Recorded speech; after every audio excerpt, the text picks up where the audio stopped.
Caregiving is a part of life for millions of people around the globe, regardless of language, culture, or country that they live in. All of us need caregivers at some point in our lives, right from infancy to the end of our life. Infants need caregivers to meet their basic needs for food, clothing, shelter, and for love. Sometimes we need caregivers during times of illness or particularly stressful events in our lives.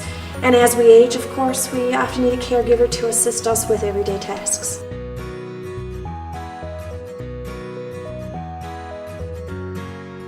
Caregiving can be a very rewarding and fulfilling experience for the caregiver. You're playing a very valuable role, a very important role to your loved one.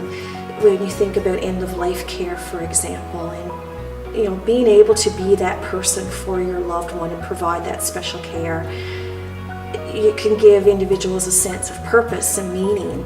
And lots of individuals see it as a calling. When you think about nursing profession, for example, or any of our healthcare providers who are caregivers in their professional lives as well as in their personal lives.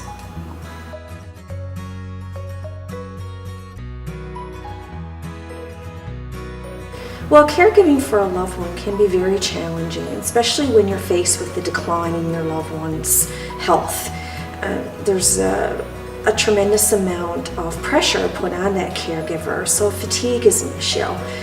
And the level of care that your loved one requires is going to increase as their condition progresses.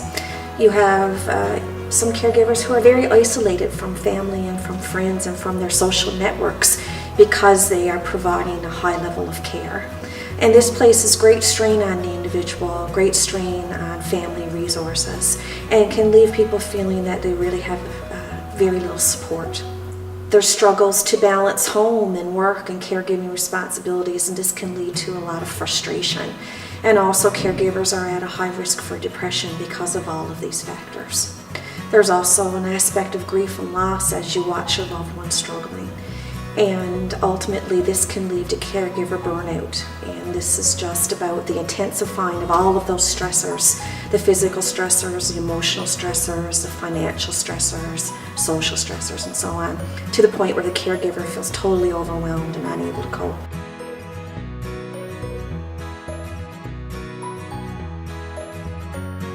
Well, when you are a caregiver, it's really important to remember self-care. So we always say care for the caregiver. And we use the analogy of being in an airplane and the safety demonstration that they give you at the beginning before your flight takes off, about putting the oxygen mask on yourself first before you help others. And the same analogy applies to being a caregiver. You care for yourself first so that you can provide the ultimate care to other individuals.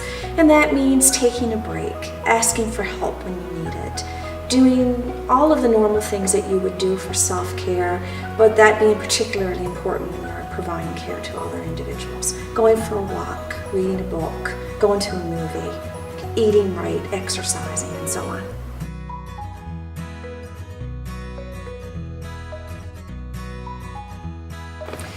Well, individuals may self-refer to mental health and addiction services. And you can do that by calling the local number or visiting the Mental Health and Addiction Services office. You can call the Mental Health Crisis Line at 1-888-737-4668. You can also look to local 50-plus groups for peer support. And there are some provincial groups such as the Seniors Resource Center NL that provide specific supports to caregivers.